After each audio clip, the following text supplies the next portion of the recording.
What's going on, guys? Thank you guys so much again for tuning in. We had an amazing conversation with Nicolle Gust today, Nicolle Gust, your real estate expert, your Reno real estate expert.com. And she's actually a client of mine, but she has this expert way of talking about real estate that kind of gets me excited. Even though we're not looking at buying or selling a home, I'm always kind of we're always looking at Toll Brothers, we're always looking at different destinations to buy a home. And as I'm kind of building this podcast, I really just wanted to get people that know what they're talking about to kind of come in and chat. So the conversation was amazing. We talk about kids. I mean, she has 6 kids, her and her amazing husband, and they work a successful, or she works a successful business. We didn't really talk about Andy and his business, so I don't really want to put too much out there since we didn't. But I mean, ages from 9 to 1 in their kids, 6 kids owning a successful business that I feel like she just works all the time using professional videography, photography, and it's really a conversation that this is why I created this. Even though I know her, we're the same age, I don't know much about a lot of people, and I really want that to kind of come out through these videos. I really want these videos and these podcasts. I want to get to know people a little bit more so that when I do see them, I'm not, hey, buddy, hey, how's everything going? Oh, you got kids, like stuff like that. And it's just the way that life should be, especially in this world of social media where I feel like we've been just so far apart from everybody. But we're during, oh my God, what is it? It's coronavirus season still. So we are, oh God, what's today? Today is April 7th right now. And we are still talking about unemployment, still trying to get PPP, still trying to get SBA, just kind of do what we're doing. I'm hanging out in the office at home. We're on quarantine, and this is a life we're at right now. So we haven't gone out. We haven't done anything. Yesterday was Ryan's birthday. So Ryan's my middle girl, so second oldest child. And we were able to have a really cool parade that went by. So we hired a girl that puts signs up in front of your house that said like happy 11th Ryan.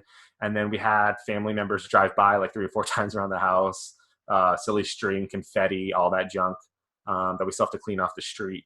But it turned out really cute and really well, and it was a way for her to celebrate. Normally, Ryan's birthday falls on spring break, and so we're able to actually go somewhere. And so like last year was Bay Area. We went to San Francisco, celebrated there. A couple years ago was Mexico, and this year we're at home. So we're going to do something special for her as well once this all dies out. But man, it's just been weird. It's been crazy. Number of deaths are going up, number of people having it. I mean, I went to the store yesterday to buy some things for Ryan, what she wanted for dinner that we didn't have.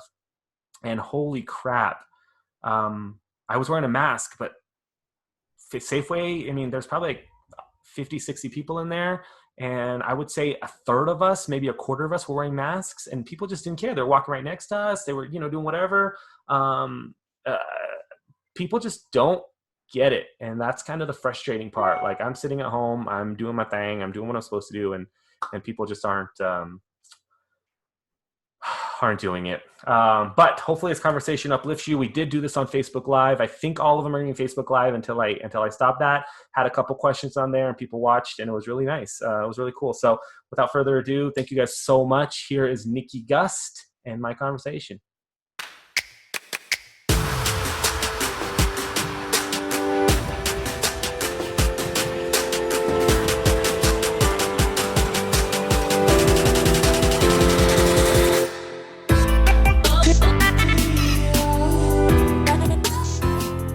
Kind of hear you. Okay, I can hear you now. I just cannot hear you in my earbuds. Oh, weird. Okay, I'm trying again. Sure, yeah, try it again. At least it's working. You're talking to me. Okay, can you hear me? I can hear you. Okay. We're in. No, I have this weird thing, like with my AirPods, I don't know, like every time I jump on the Peloton, only one will work. Yeah. And then when I put it back in, all of a sudden I'll like go to my phone and my phone's not playing anything, and then I'll go to my AirPods and just put it by my ear, even though it's plugged in. It's still going. It's like it doesn't connect or something, and I'm gonna get the new AirPods just because of that. How are you? I'm good. How are you guys hanging in there? We're good. We're just chilling. Yeah. So I went vegan recently. I know. I saw your live with Lindsay. Yeah, so it's been good. I've fully gone. They had yesterday was Ryan's birthday, so they went and had steak. Um, so I had tofu and How are you feeling on it? Like, do you feel better? way better. Like Isn't that funny? I don't feel bad. I lost 3 pounds in the last like 2 days. Um, yeah, so I like think it's like inflammation from the meat. Like, I've noticed that when I like give up dairy, how yeah. my inflammation is less. Yeah, it's I don't know. I don't know how the body reacts, but we watched a couple documentaries and that kind of threw me into it. And you know, I work out all the time. I do everything, but I wasn't losing weight, and I felt like I was gaining muscle but not losing weight. And so I just did a test and just Peloton like 3 or 4 days a week, but I wasn't losing weight. And then this last week, just going straight vegan, I lost 3 pounds right away. And so that's kind of my like, yeah. So that's kind of how it is. So we're not live now. I do have a list of things that I kind of want to chat to you about. Okay. But really, this is a conversation between me and you, and that's what I wanted to focus on. And I love that it's unscripted. I love that it's not, right. nothing's too formal, that people can just we can kind of play off of what you're getting asked or something that comes to mind. I'm game. I love it. Yeah, and I recently, and I haven't told anybody, but I rebranded it. So it was called Unscripted for a while. It's going to be called Raw Focus. Doesn't matter for us at all. But when I end up doing the podcast and stuff, so if you hear me say that randomly, then you'll know. But I'll film the intro after we're done. So yeah, so I have a couple things I'll lead into, but I really am interested. So like the real reason I'm doing this is I feel like I don't know people.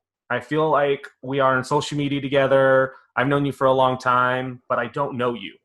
And that's just life, right? Because I feel like a lot of people know me because of social media and what I'm pushing out and what I'm doing, but ultimately they don't know anything about me. And I want that kind of to come out. So these questions aren't like provocative, but they're very like family oriented. What's going on with you? I love it. And in turn, my goal is that people can see that you're a real person and you're an expert at what you do.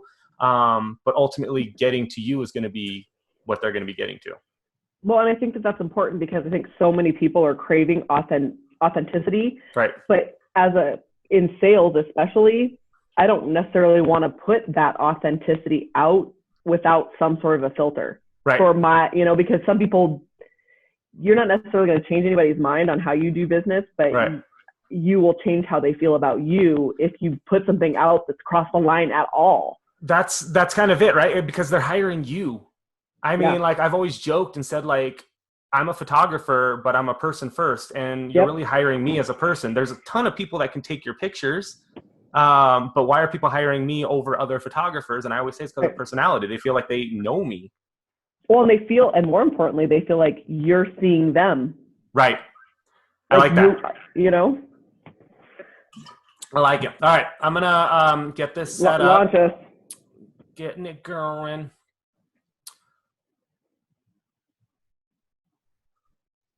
I should probably pull up Facebook too while I've got. Yeah, I'm going to have a little screen on the side. So I'm going to encourage people, and if 3 people show up, 2 people show up, whatever. I think Lindsay and I had, ultimately, it's still going. People are still commenting.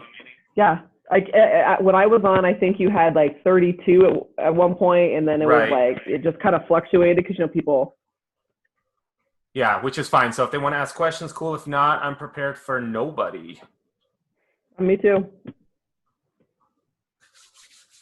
All right, guys. Welcome to Raw Focus today. I'm very, very excited.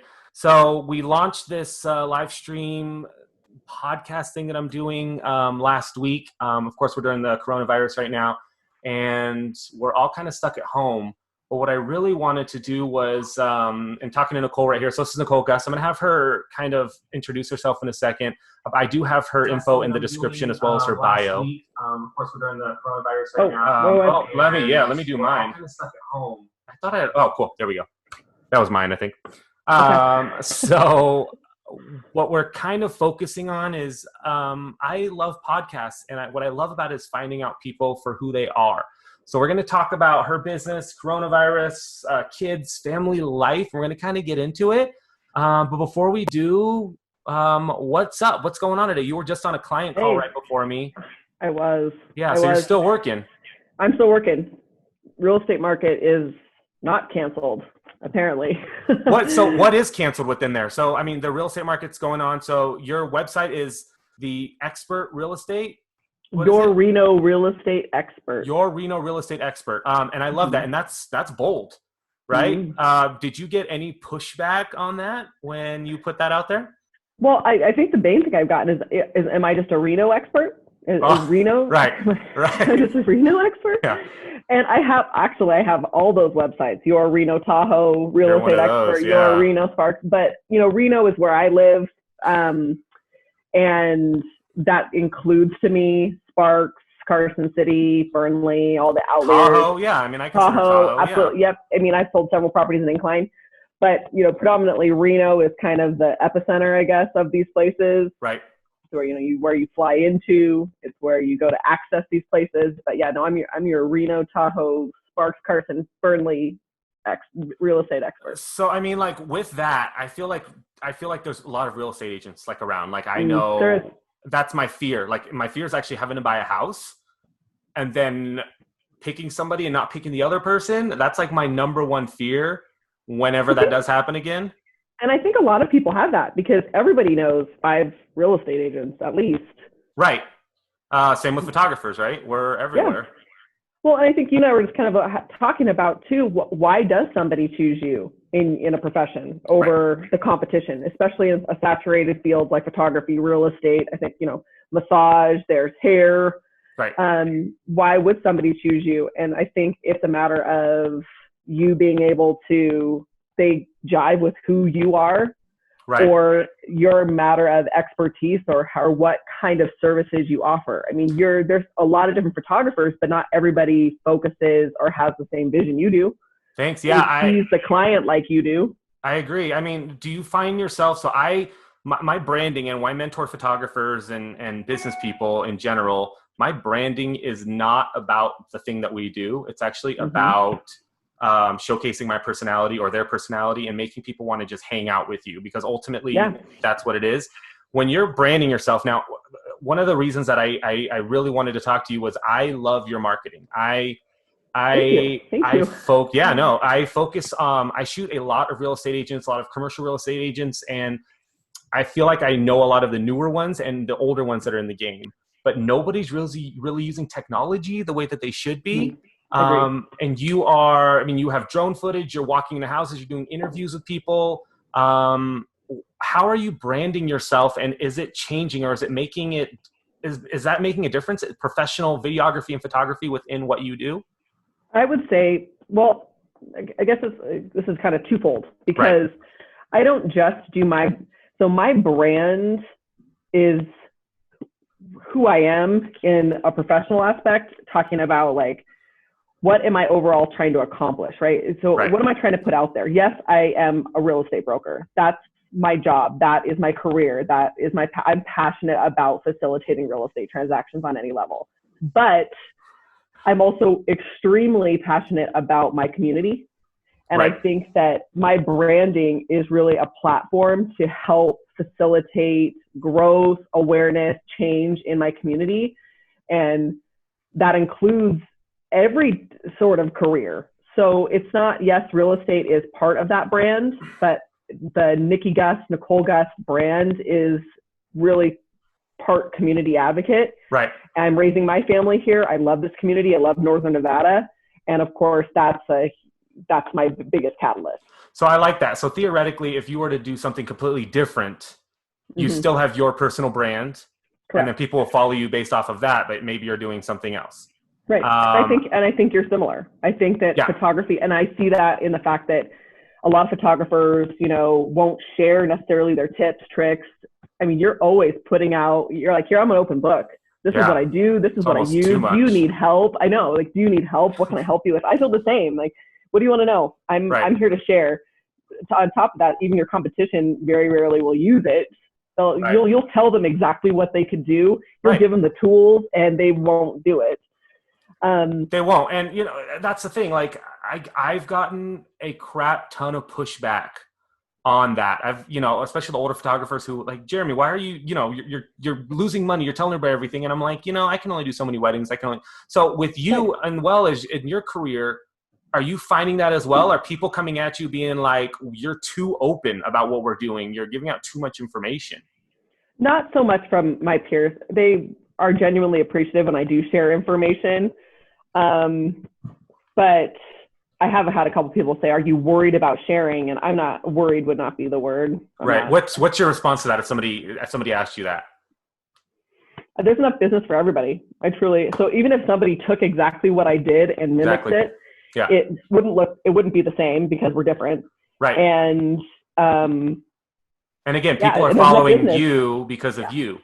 Because of if I told you how to shoot and do whatever, it's not like you can just, I totally get it. And that's one of the things that irks me about every career. I mean, I always talk about photography because that's what I know, but it's just one of those things where why can't we share together, build together, grow together without making it, and I always say it's purely, I do it for me. I don't do it for anybody else. If I can make you better and you can charge more what you're doing, or for you, like if you can sell more houses or do whatever, cool, then I can sell more houses too. But if we're fighting with each other and nobody's selling anything, like who's that benefiting? Why are we fighting over it? Well, to answer your question, you said, it kind of gave you a little anxiety to think, I know so many agents and I would, don't necessarily want to pick one because you don't want to offend anybody. Anybody who's doing their job and knows that they're doing a good job understands that position you're in, and wants you to pick somebody that you feel like you're going to get the best service from. If that's not me, so for instance, say you're buying your house and, you know me, obviously, and you don't choose me to buy your house, I'm not taking that necessarily as an insult. I know that you might know somebody that would be a good fit with me. And I know you will send them my way. I'm such a people pleaser. So for me, it's more of like oh my God, it's not because I don't like you as a person. Maybe this person just sent me like 3 more emails than you did, or they just got me at the time where I'm sitting in front of my computer and I'm like, yeah, go for it. But that's how I do everything. When I buy cars, when I go to the store, I'm just such a people pleaser and I feel bad. But like my clients, if I see them, I mean, you're my client. Yeah. You've shot with other people and I've never And how many times have you shot my girl? Nope, never. And how many times have you shot me in business and family and personal and all this stuff? And you've seen, Gina Hassler has shot my family, or so, and again, like if business comes around. Right. Always comes around. Yeah. Always on the wheel. I agree. And I always tell my clients, like, I don't care. Like, explore, shoot around, have fun. I don't take it personally at all. I totally get it. And I just can't take everybody anyways. And that's just kind of it. So what I want to do is lead into obviously what everybody's talking about right now. Guys, if you're watching the live stream right now, if you have questions here about real estate or anything we're talking about, feel free to comment and we'll take a peek at it. But thank you guys for jumping in and jumping out. We're going through Corona right now, COVID-19, and I feel like we're going to take advantage of talking about this as much as we possibly can right now. Yeah. I know how it's affecting my career. What's going on with you? I know that you are a boss lady. I know that are you type A personality? Yes. Yeah. So I'm the same way. I do everything myself. Even though we're not supposed to be working, I literally am still putting in like 12, 14-hour days behind the computer here, promoting my business, doing whatever. How are you doing? How are your clients doing? Like, what's going on with you and Corona? Well, this has affected a lot of people temporarily. And I use the word temporarily because we are on a holding pattern for a lot of things. Like I have 86-year-old clients that are getting ready to sell their home in Field Creek. We can't expose them to this. Right. So, and they really want to sell and they need to sell so they can go be with their family in Tennessee, and we can't. So it's obviously held people, stalled people a little bit, but I really am a true believer that we will get through this. We will get through this stronger, but it has put a hold on things. But because real estate is deemed an essential service, and that is because some people have lost their jobs, they need to sell now. They need to sell right now to get that money to do whatever they need to do. Or if someone's house was already on the market before we were quarantined, we still have to start appropriately facilitating these transactions and keeping that social distancing and making sure we're following the CDC guidelines and not exposing our clients or ourselves. I've got 6 little kids. I can't be out showing in everybody else's different houses. We're going to talk about that too. Keep my clients informed. Yeah. So, I mean, are these clients, is everything just on a standstill? I mean, do they have paperwork ready to go and you're just hoping that you can last it out, or are you still pushing everything through or just doing digital meetings? I'm not pushing anything through. Okay. I'm advising my clients that can to hold off a little bit. I am doing all the back end work. I'm preparing the paperwork. We're having virtual consultations. We're getting our ducks in a row. We're letting the weather change a little bit so maybe they can get their grass green. My buyers, I'm advising them to do their due diligence, get a game plan together. We can offer on properties contingent upon seeing them when we can. If they're vacant properties, we might make an exception depending on their level of urgency. Right. But really, I'm doing the best I can to do all the back end stuff. Okay. But I really think everybody should be staying home for Nevada the best they can. Yeah. So that's kind of where I'm at now, is doing all the back end, doing all the due diligence to prepare them for when this quarantine is lifted for us to be able to do whatever they need to do. I like that. I feel like we're all modifying our businesses. I feel like a lot of people now understand that, hey, I can actually just have a home-based business and not even need an office anymore. So I feel like a lot more after this, I think a lot of more of the downtown like businesses are going to start going community. We did for photography and closed that, but I feel like a lot of it's going to happen. But you have 6 kids. Mm-hmm. I have 4. It feels like 12. Especially in the quarantine, right? Right. Yeah. They're all, I mean, my office is in the garage, which is nice. Where's your office? Is it in your house? So no, I'm actually in my office, because you're at your office. I have a little office at my home, but we're in the middle of homeschooling 4 kids. Yeah. Oh. And I wouldn't even be able to hear you.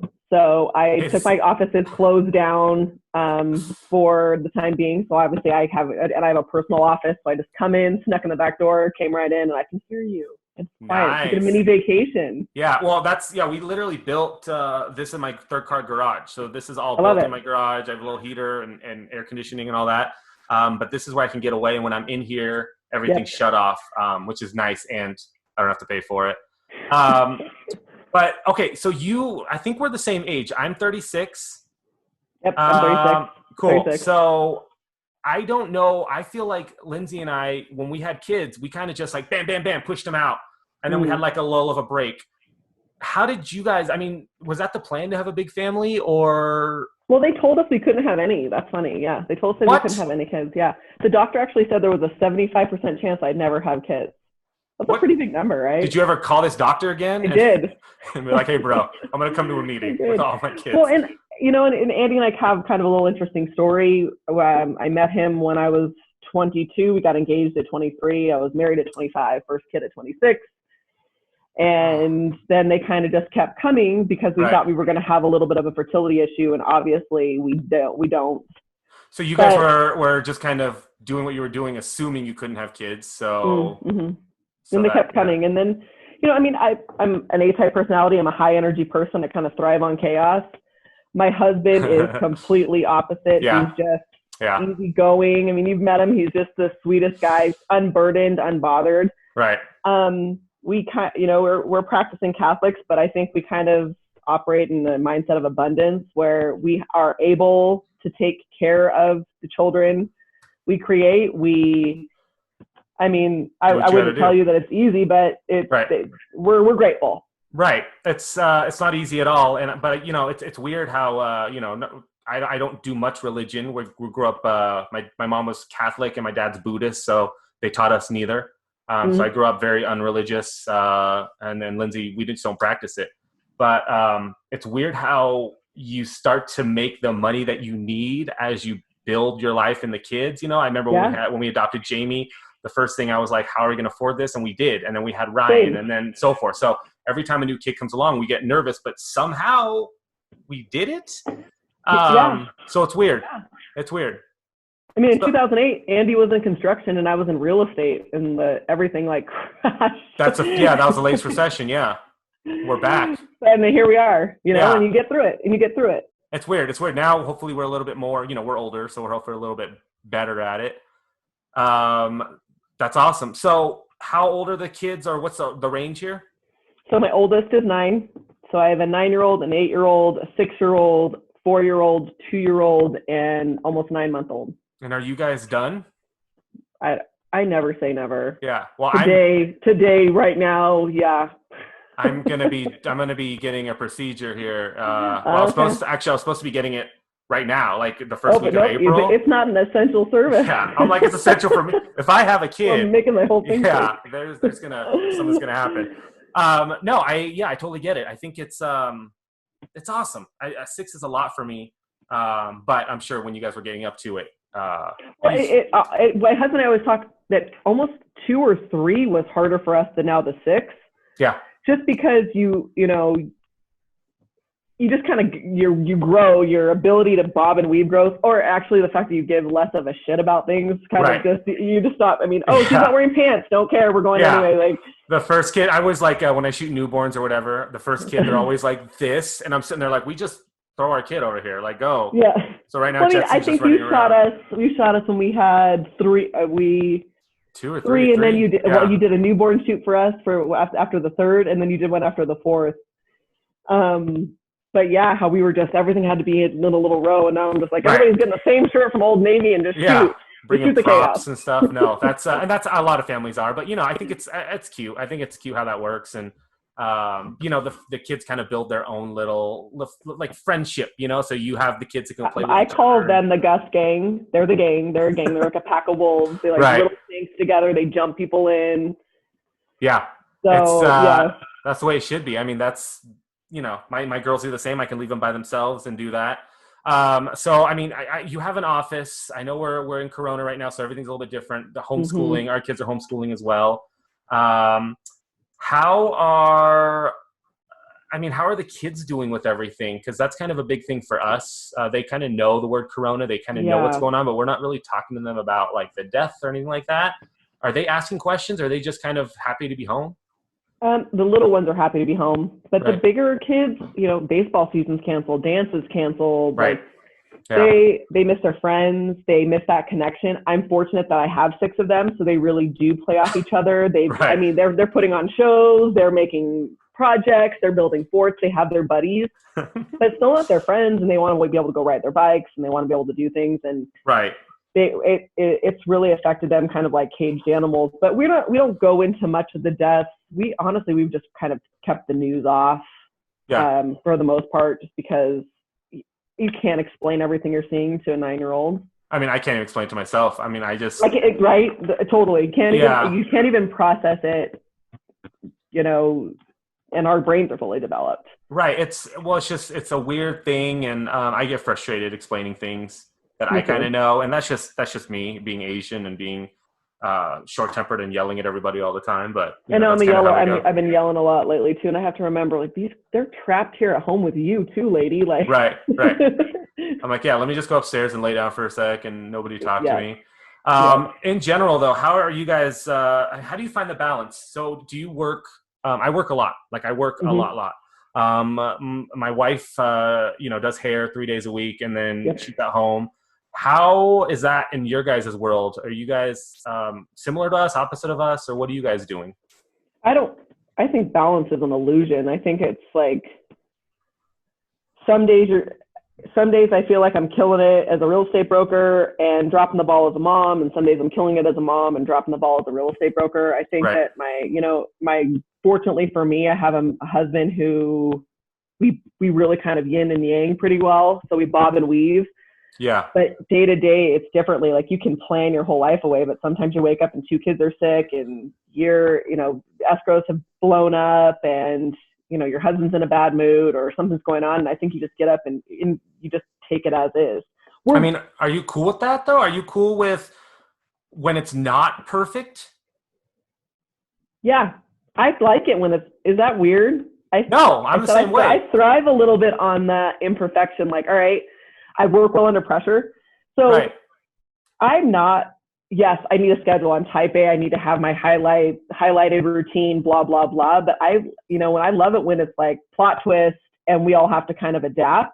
Right. I think what kind of fits with me as a person and as a mom is not everybody in my household is like that. It's like, I expect everybody to be like me, like, all right, we did that task. Now let's throw ourselves in the deep end of the pool and let's do it again. And you have a couple, you raise these kids, that's the thing is, I didn't pick these people off a shelf. They were their own individuals. Right. And some of them are kind of like, no, Mom, we need a little bit more.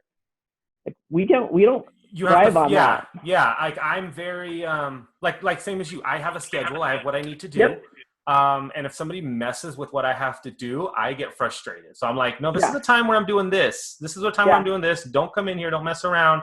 And I mean, I always feel like people that work a lot get shamed a lot, right? You got to find that balance. You got to find that family life balance. Make sure with your family, like, I get it. Like, you know, we're not going to have this time for the rest of our lives. Kids are going to grow. But also, I like working. I like being uber busy, and I like being out of control.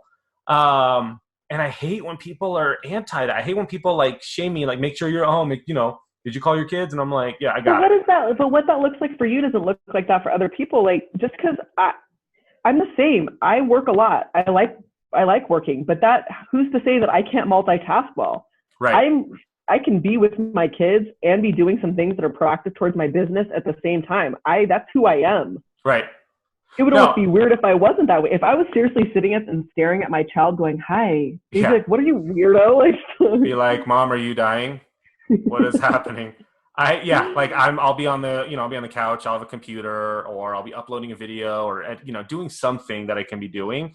I just can't sit there. Like, I remember when I was a kid, like, I used to be able to, even in early 20s, I used to be able to sit and watch a movie without nothing. Like, no popcorn, no anything, just sit and watch a movie. And now I'm like, I need my phone.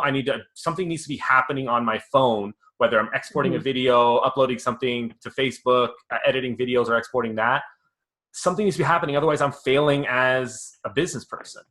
Right. And I think that that's sometimes a lie that we tell ourselves too. Like, there are appropriate times where we can just say, you know what, it's okay to disconnect here. I need to do a better job at that. I'm giving myself advice when I say that to you. I need to do a better job of just being like, you know what, this doesn't have to happen right now. Let's just put a pause on this and not. But I mean, I'm not even good at it. Okay. So,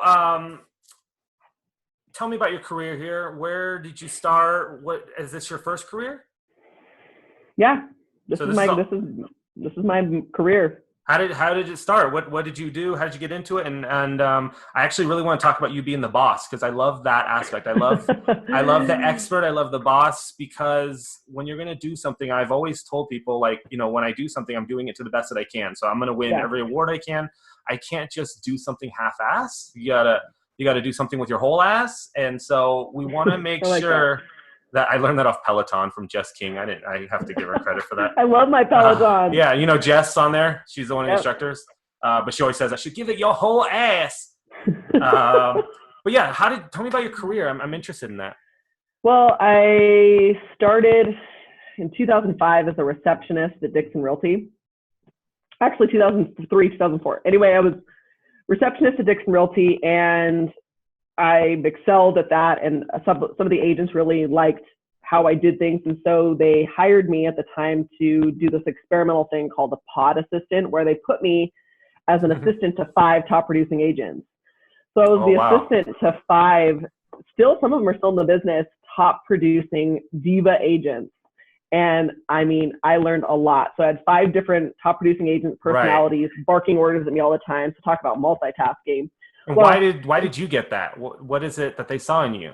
Well, they interviewed me. They interviewed it. They saw the fact that I handled tasks well. I pride myself on the fact that if you're going to ask me to do a task, I'm going to do it above and beyond. Right. So I like to exceed expectations, my E-type personality in me. Yeah. So they saw that when I was doing, receptionary work, and they're like, I've asked her to input a listing. This is in time before things weren't allowed to be done like that. But anyway, I would input a listing and I'd add an extra flair to remarks, or I would make a cool flyer for them, or anything above and beyond.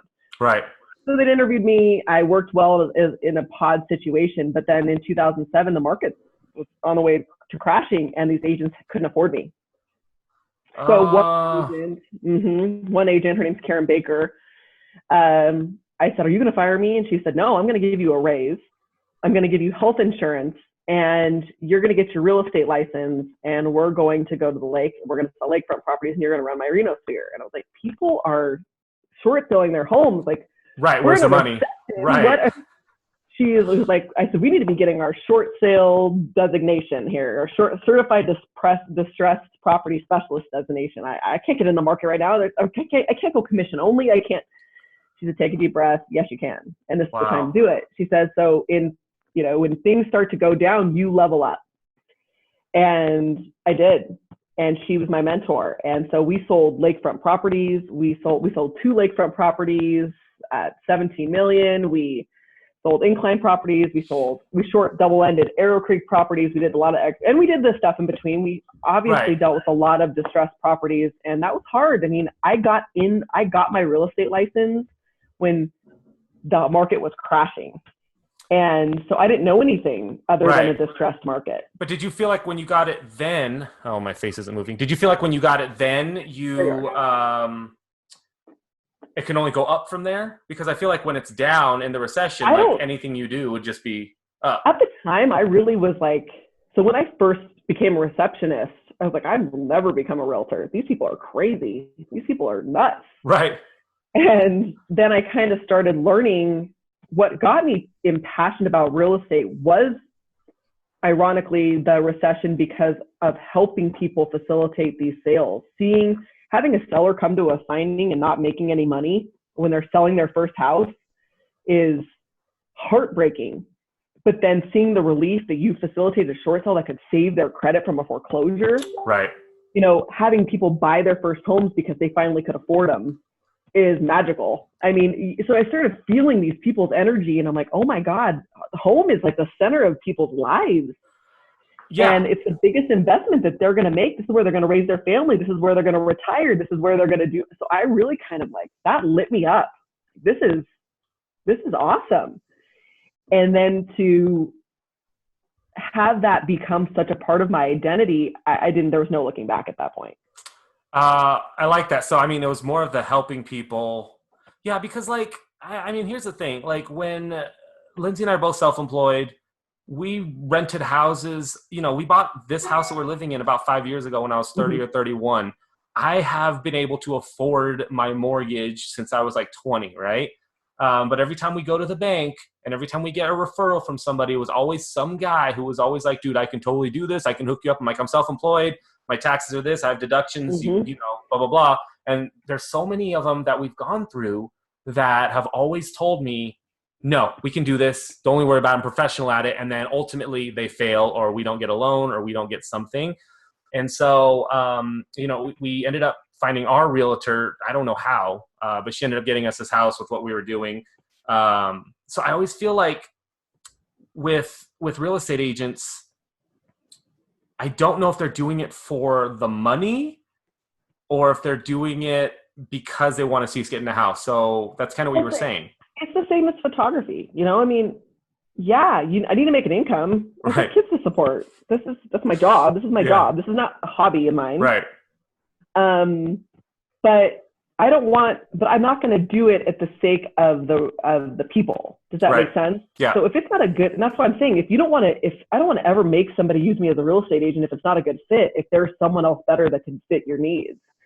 It's a matter of like, I want to be there. I want to make money. Yes. But I want this to be a win-win for everybody. Right. I want to make money. I want you to feel like you got the best service you possibly can.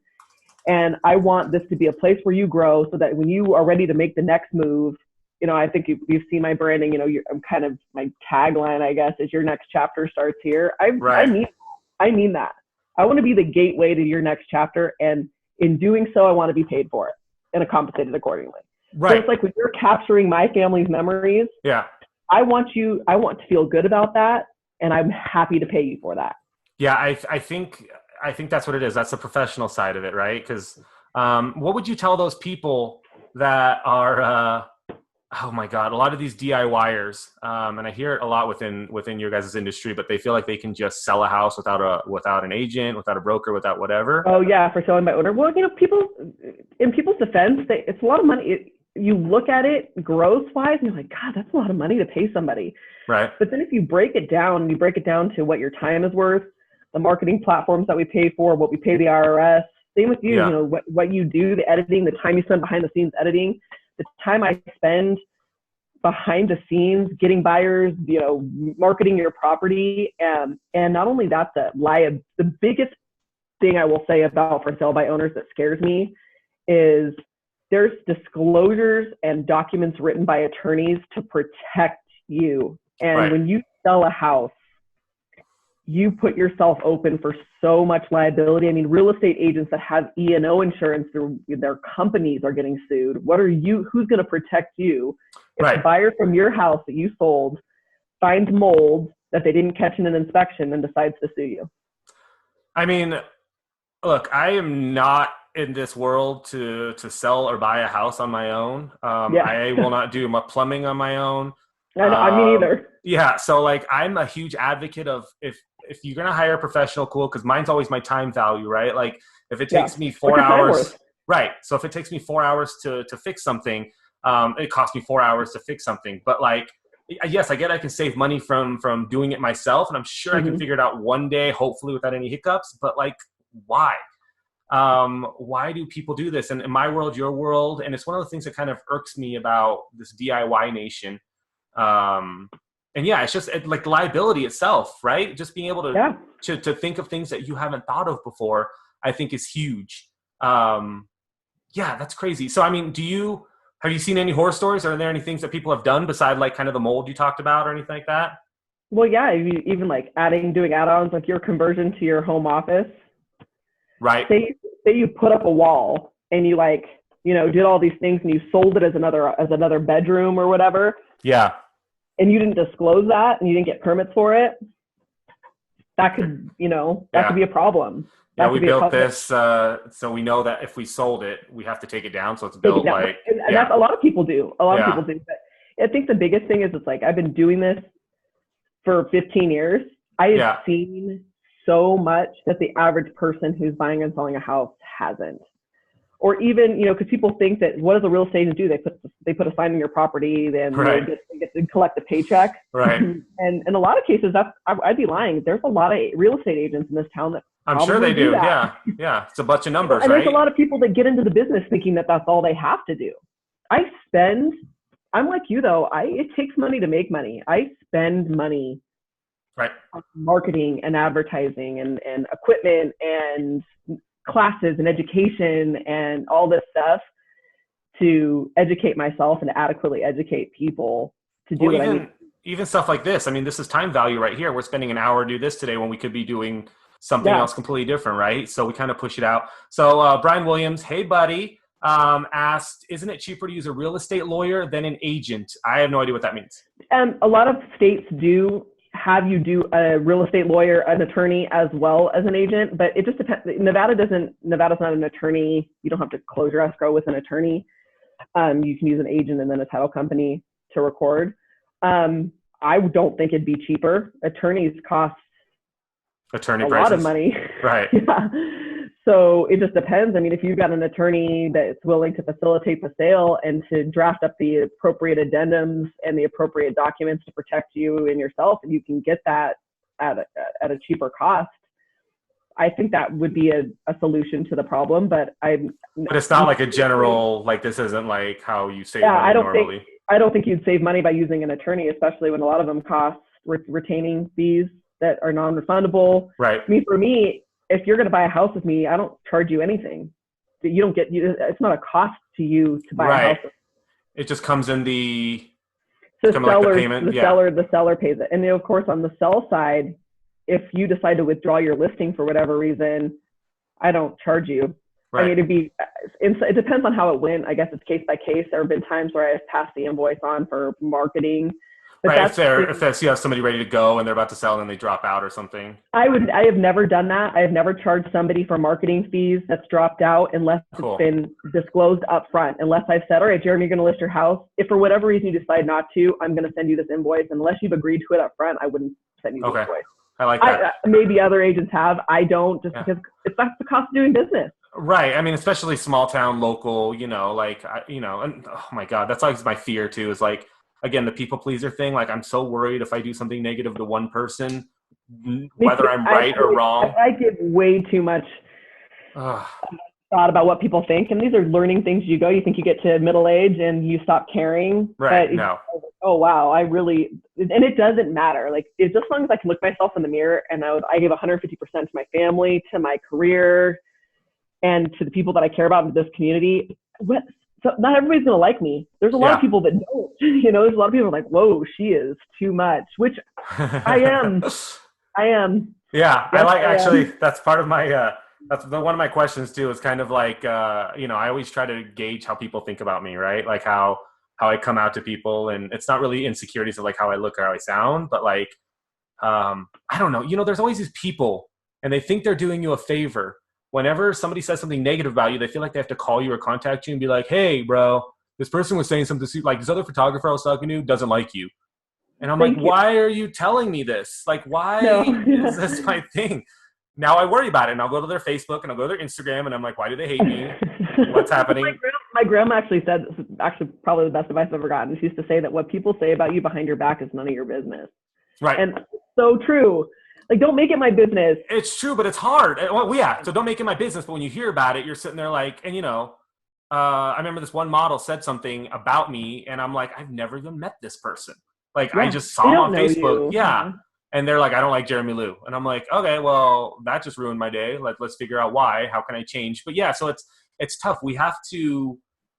So I mean, I don't know. That's just one Well, of and the to go one of the back, pet I was just peeves. thinking, and to go back to Brian's question, also the thing about an attorney is they're not necessarily trained in how to market your property. So if you wanted to use them on the buy side, I don't think that would be a problem. But like on the sales side, and is an attorney going to know the platforms that's going to best expose your listing? Are they going to have the connections to the photographers, the drones, the blah blah blah? Are they going to have those platforms to? Do they have the Zillow I pay for a Zillow platform and Realtor.com platform, all this stuff to expose your house? Right.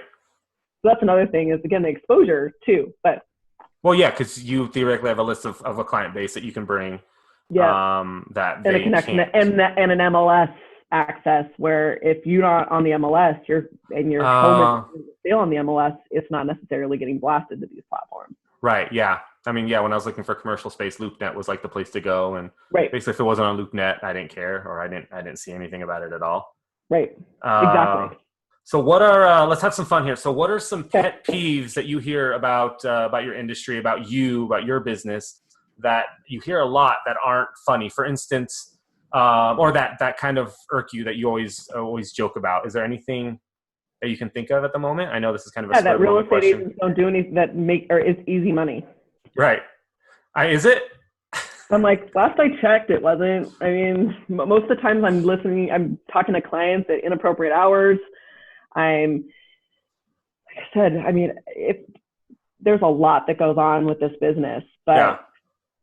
I would not call it easy. There's had some transactions that were seamless, but again, coordinating a circus between buyers, sellers, when they're selling their biggest asset, when they're buying their biggest asset, there's a lot of emotion. Right. There's a lot of people that don't know what escrow means, what a FISBO is. I still don't know what escrow means. Right. So what is all these little acronyms that you hear all the time floating around, and the common people don't know that. So if you don't know that, there's somebody that does, and what does all that mean? It's knowing all these things. But Right. when people say that it's easy money, I'm like, man.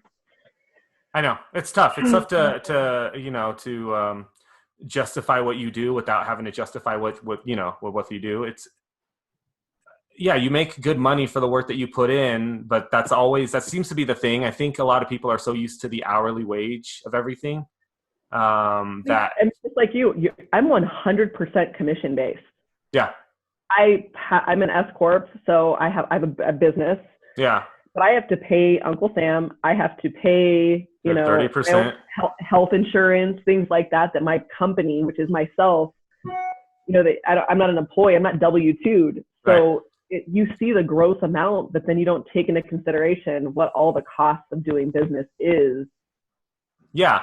I mean, God, there's always these things in photographer world where, people will post like the list of things like my camera, my lens, my business license, my insurance and all that. And I'm like, some people still don't get it, and they go on Facebook and they do the same questions of like, hey, I'm looking for a cheap photographer or somebody that's reliable and affordable. And when they use the words affordable in my mind, I'm like, what's affordable to you? Because what's affordable to you is not affordable to me. Or hopefully it's, you're amazing and you think affordable is super expensive. Well, like I get this a lot in my listing presentations, will you take a commission cut? And my response to that is, if I can't even protect my money, how am I going to protect your money, which is the sale of your house? Yeah. Well, that's like the whole, like the 3%, right? Because like, I Yeah. remember when we were buying it, some people kept telling us to ask that, and we never did, because I'm, again, people pleaser, and I'm not going to ask people weird questions.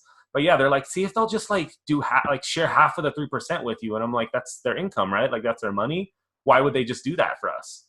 I don't understand. But yeah, Well, and so again, there's always exceptions. Like I've given half my commission more times than I'd like to admit, but again, some of it was really needed. Some of these buyers had been saving for years and really needed to get into this home, and this was their dream home. And guess what? Those people have still sent me people. right. So you don't jump over dollars to pick up dimes either. Right. Oh, I love sayings like those, man. Those are good sayings. You got to start like writing these down. My favorite saying is the cheap becomes expensive.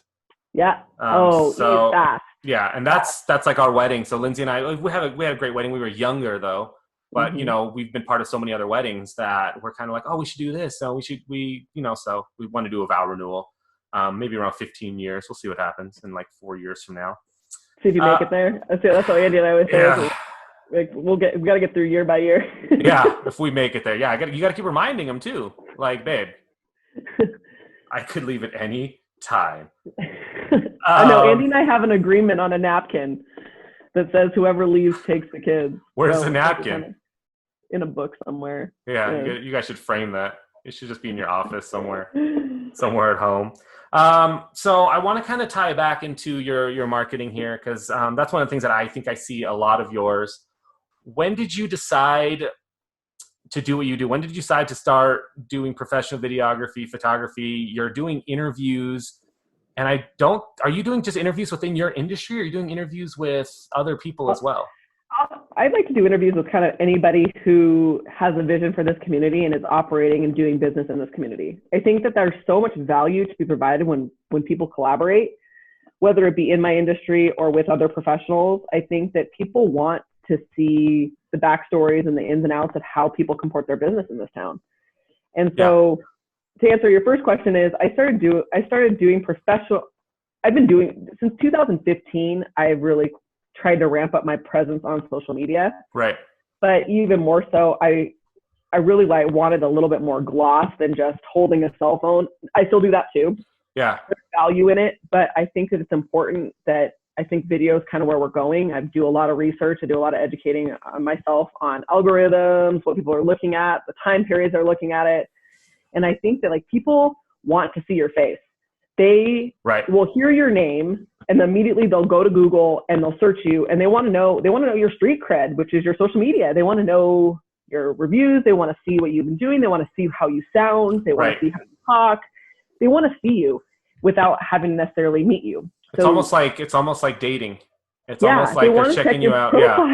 Yeah. So they can kind of vet me before I even sit them down for a consult, and now a virtual consult. But I think this is kind of where it's going, is people don't want to leave their house to get to know you first.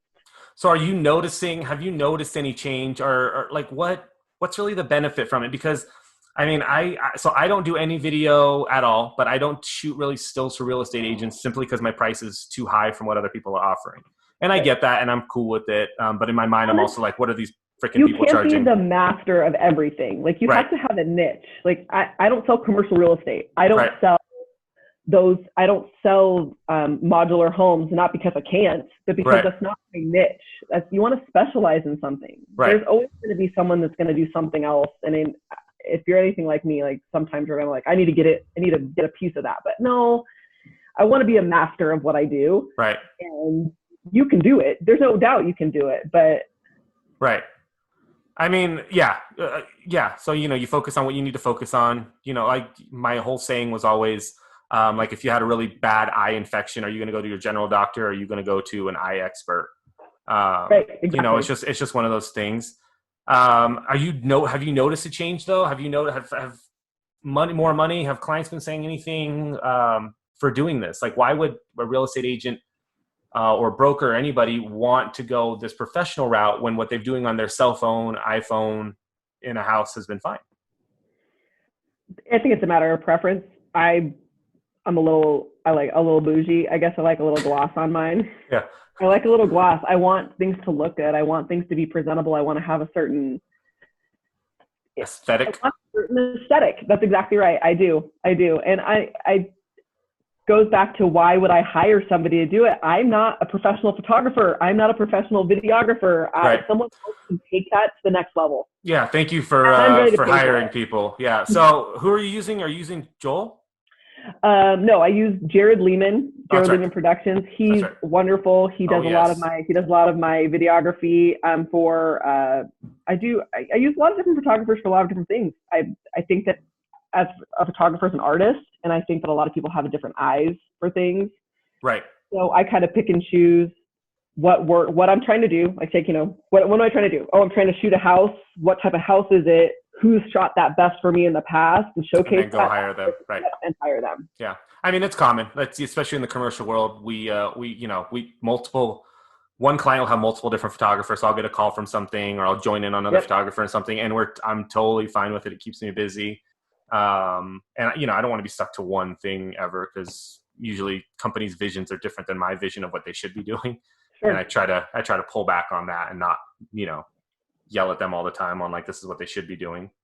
So we were talking a little about branding and your, and me kind of putting my family out there. Do you do the same thing? Are you posting a lot with your family and your kids and what you're doing personally? I've been doing a little more now that we're in quarantine. Mm-hmm. I've had I think, and this is could be a whole hour other long conversation, but long and short is, as a woman in business, people make assumptions about my abilities before they've even necessarily gotten a chance to know me or have them do business. Just because you're a woman? I've gone to listing appointments 9 months pregnant before, and they're like, "Oh, are you going to be able to do this?" Right.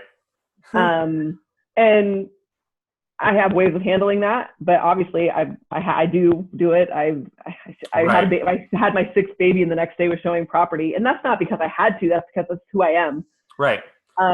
But people see pictures of my 6 little kids, and they're like, "Oh, she should be at home. She shouldn't be." Right.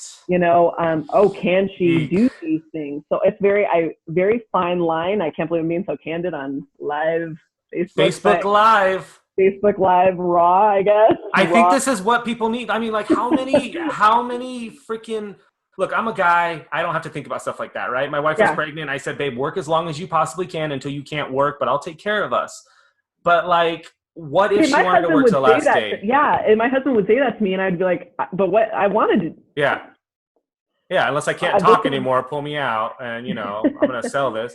But that's the thing. I mean, what? Oh my God! Have you seen the documentary, Hillary Clinton's documentary on No, Netflix? My sister was talking about it though. Watch that, because it's a whole, and her whole career has been on how she can't do anything right. Like as a woman, is she too assertive? And if she's too assertive, is she a bitch?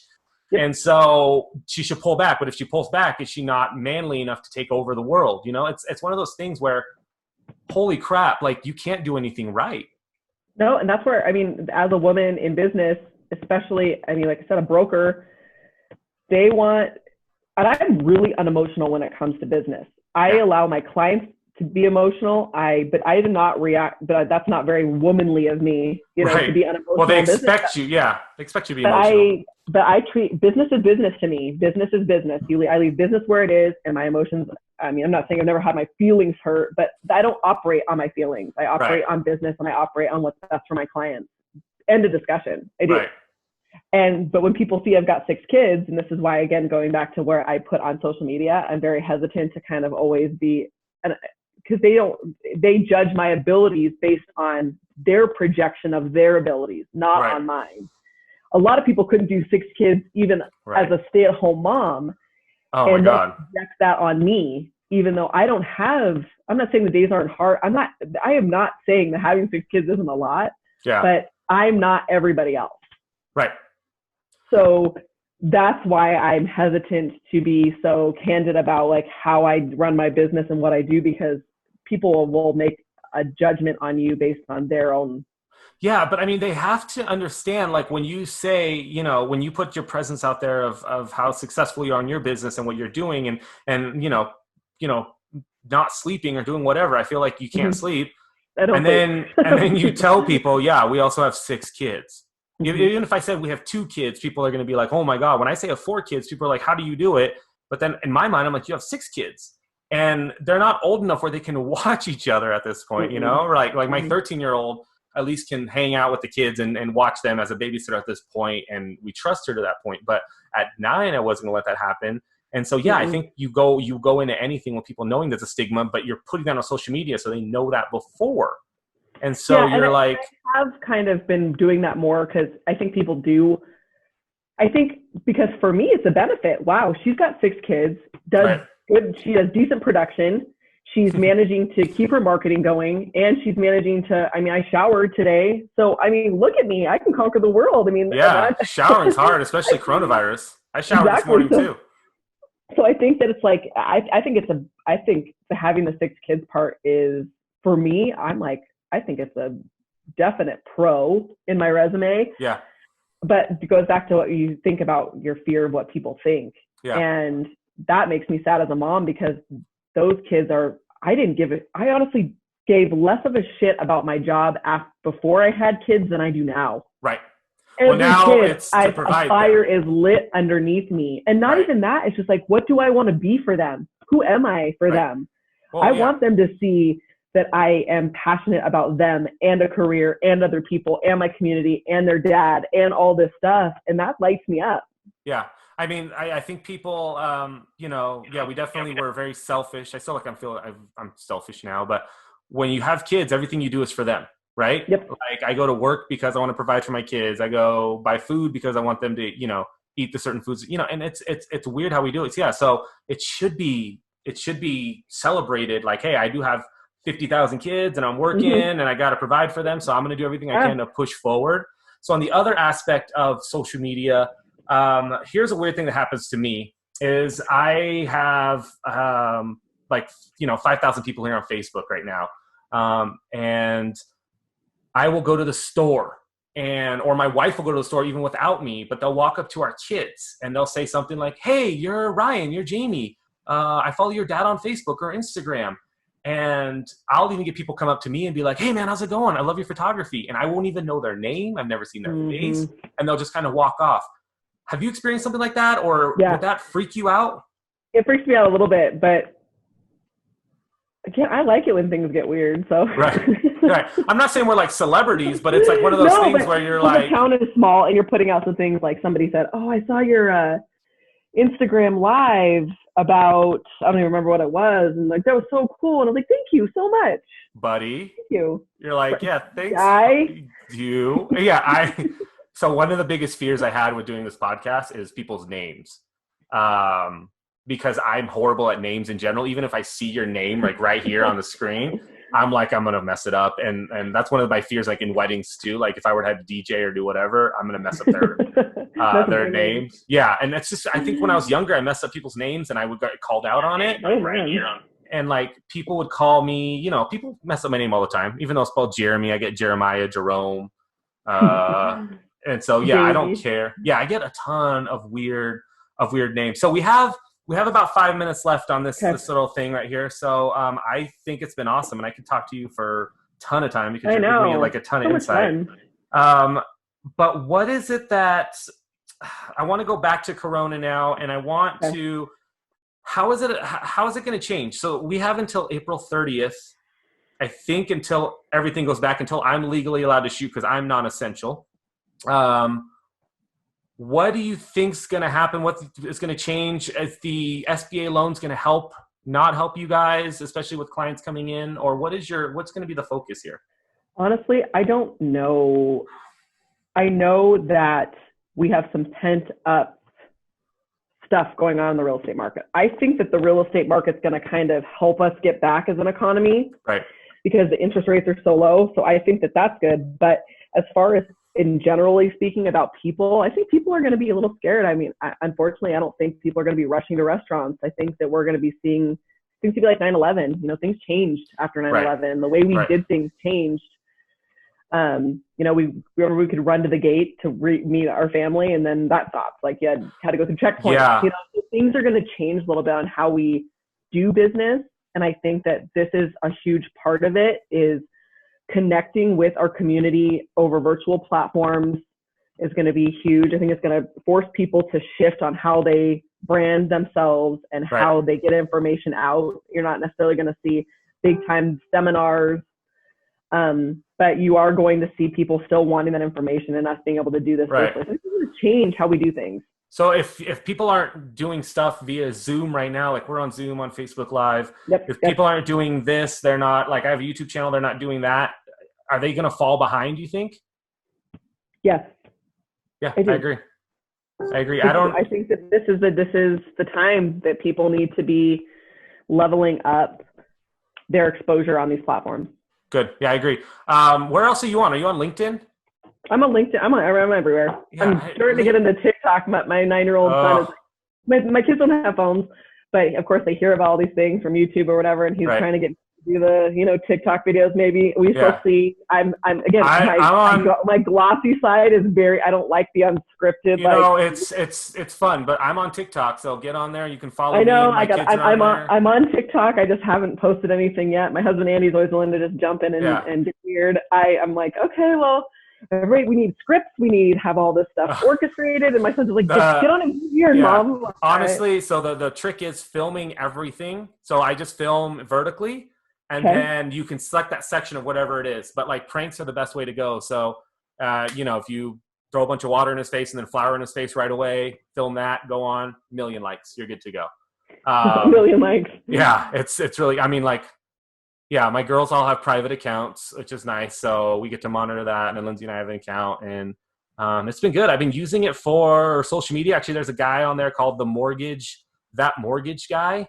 That does like mock interactions with him and clients in a hilarious way. I love it. Yeah. So using it for business is actually the way that I started it. And I think that I've been doing some research, and I guess apparently this is the TikTok is where the TikTok old now.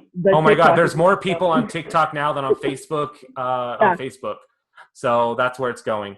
Hold on. Heidi said, as a small business owner that hasn't been active lately, you both inspire me. Thanks, Heidi. It'll be better soon. It's going to be better. Hang in there. Yeah. Hang in there. We're all at home. We're all doing this. I mean, I'm hiding in my office, but we are all. Yeah. Technically I'm hiding in the office too. All right. Before we let you guys go here on Facebook Live, can you tell everybody where you're at, where they can find you, give a little 30-second elevator speech? Okay. I guess I'm Nicolle Gust. I am Nicolle Gust. I don't guess. I am a broker at Chase International. I am your Reno real estate expert. You can find me at your Reno real estate expert.com. Cool. You can find me at your Reno real estate expert on Instagram, Facebook, Twitter, LinkedIn. I'm where you're at. I have little tips and tricks on Instagram. I've got some things rolling out. I'm doing this series called How's the Market Coronavirus. So you can get your updates on what's going on in the housing market. I do need to ask you about that. Like, how is that going with the real estate? Like, should people be looking to buy and sell right now, or should be people waiting it out? I think that yes. Look, do your due diligence. Get with your lender. I have a preferred lenders that can help you get some questions answered. Get your ducks in a row. So if you don't do anything, oh well. But if you do, you're ready, because I really have a feeling that once this lifts, people are going to be out there wanting to shop. Interest rates have never been lower. Never been lower. Yeah, that's exactly what I'm hearing. So that gets me excited about possibly buying stuff, possibly going out. So if you have any questions about that, you can find, like I said, your RenoRealEstateExpert.com. I'm Nicolle Gust. Google me. And she's also tagged on this as well. So I'm sure you guys can message her and then find her this way. But everyone, thank you guys so much. I'm going to continue a short conversation with her off air. But thank you guys. If you guys have questions, we will monitor this as well. So we'll keep it going. Have a great day. Hold it. All right. I think it's good to go. Thanks so much for doing this. Thank you. How was it? Have you been doing a ton of these? No. Cool. Done one of them. Yeah. I think it's been nice. I'm going to do one in the next. So I've been I want to start posting these like once a week on a podcast. I think you should, and I think that like all different people in town, Yeah. I think that there's so much opportunity for you to connect in different platforms with a bunch of different. I mean, I don't know how our engagement was. I didn't get to really see, but I think that, like I said, it's just doing it, and who cares? Yeah. It's just throwing yourself out there That's and what doing is. it. Yeah. So I originally, when I did this, Facebook Live wasn't going to be part of it, but the goal is I'm trying to build the brand of the podcast. And so this I will love end up, that. That's what you were saying. yeah. So this will end up going on YouTube as the video that we can promote and share, and I'll push it out as well. And then it'll end up going on the podcast, and the podcast generally takes a while for people to look up. Mm-hmm. So we'll kind of go through it, update it as we go through. But I've been following like Dax Shepard and Conan O'Brien. I love Dax Shepard's podcast. Right. So it's all about like Dax. Like the very first one he did was with his wife. And so I did one with my wife. And I'm like, well, just to kind of see it going. But he was like, oh my God, it felt really weird to listen to it. So when I re-listened to it, it was super weird too. But yeah, so so I'll get this out and going. I'm like, I'm going to mess it up. Sorry, Oh, you're good. There we go. You're good. Okay. So I'm going to post these everywhere. But yeah, we have the engagement. Hopefully it pushes people towards you as well. I would love that. I mean, and honestly, I know we were live, but honestly, this is where I'm really at, Jeramie, is yes, I have a database. I've sold over $100 million in real estate. I have people that are going to buy and sell with me. I've established myself a clientele. Mm-hmm. For me, like, I really want to establish myself. I'm big into this community. Like, I really want to do more things that involve awareness for like rave, that foundation rave that we love so much. Yeah. The Catholic Charities of Northern Nevada, just karma boxes, things like that. I really want to be a part of that. And I want to be somebody that in this community that people can call. I want to help. I want to be able to give information. I want to share my knowledge. And if that involves people trusting me enough to send their referrals, I give referral gifts. I give all of that stuff. I'm here for it. Yeah, I agree. I think, and well, you're on the track. So, like I said, you're one of the people that the boss side of it, the expert side of it, that you're one of the people that I feel like is excelling on there. And I don't know the better word, but I don't want to use the word intimidating, but that's kind of like within your industry, like when you know your shit. And that's what I like about you. And it's really hard for anybody in any industry to get to that point, right? Especially in your world. There are so many real estate agents. I shoot for so many companies. I meet them all. I mean, I like the week before we were done, I think I shot 4 real estate companies, about 100 people total. And they're all doing what each other does, but nobody was like out there. Nobody was like, how are you going to be the guy? Well, that's how it was in 2005. It was like this big surge of real estate agents because it's just kind of like being a photographer. You can get a camera, you can take some classes, you can start shooting people, but there's so much more involved. Right. And you're going to see that with this pandemic, so many of them drop off. There's enough business for anybody who's working it, but there's really only about 200 of us in Reno Sparks that are working, that are like crazy. Really actively working. So if you think about this, I think there's 4,000 real estate agents. Yeah. But there's like a list of 200. And if you're not in that top 200, you're not doing enough business to survive. You're going to need a part-time job at Applebee's. I mean, well, and I feel like a lot of it's gimmicky. Like a lot of the stuff that they're doing is super gimmicky with sending out the stuff and the flyers and everything, like. How many flyers do you get in your mailbox? Like, it's not even mailbox. It's like if I get like flyers on my house, like people will come by with like a folded up thing that goes under my doormat. That's like, hey, if you need to sell your house, let me know. And I'm like, I don't. Like, it's.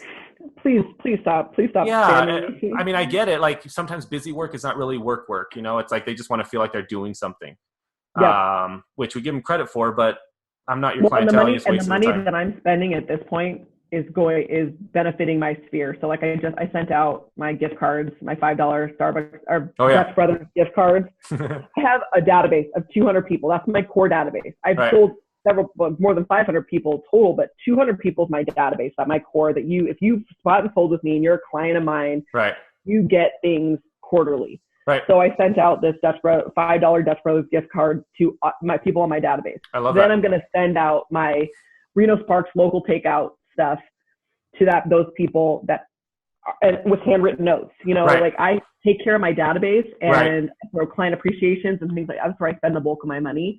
Yeah. I mean, I just found out I couldn't do this, but I was running this thing last year that is, if you sent me somebody, I gave you $500 and I gave them $500. Why can't you do it?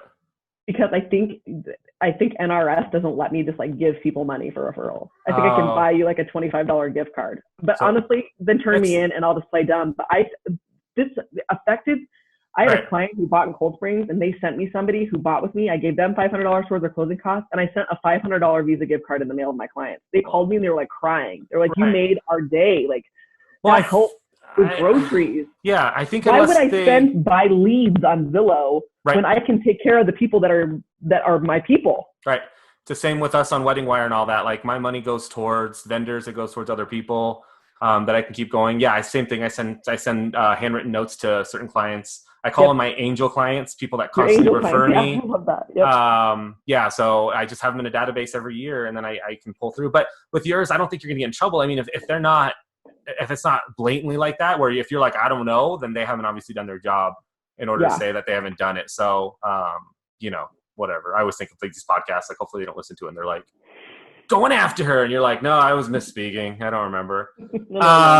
Cool. Well, would you have a busy rest of your day? Yep, I actually am showing a vacant house at 3:30. Sweet. So, do you have to wear a mask and stuff? I do. I wear my mask. I disinfect. I keep 6 feet apart. And I won't show a house if it's not vacant. So, nice. Yep, I'm like getting my mailers getting ready to send, and I got to shoot my little how's the market video for this week. Well, thank you for taking the time today. I appreciate it. Thank you. So much fun. Like I said, it's awesome. I can't wait to hear your other podcast. Yeah, and if you ever want to come back on, just let me know. I'm going to be doing this for a while, but if there's anything that you feel like you want to talk about or it's going through or any updates or whatever, just let me know. Maybe we do a follow-up in the next month or so, a couple months. Just stay on me. I'll keep in touch with you, because I got your gift card, so we're going to need to do a family shoot here. Or I might use it for business. I haven't decided yet. So. Whatever you want. And I'm still selling those. That's an awesome deal.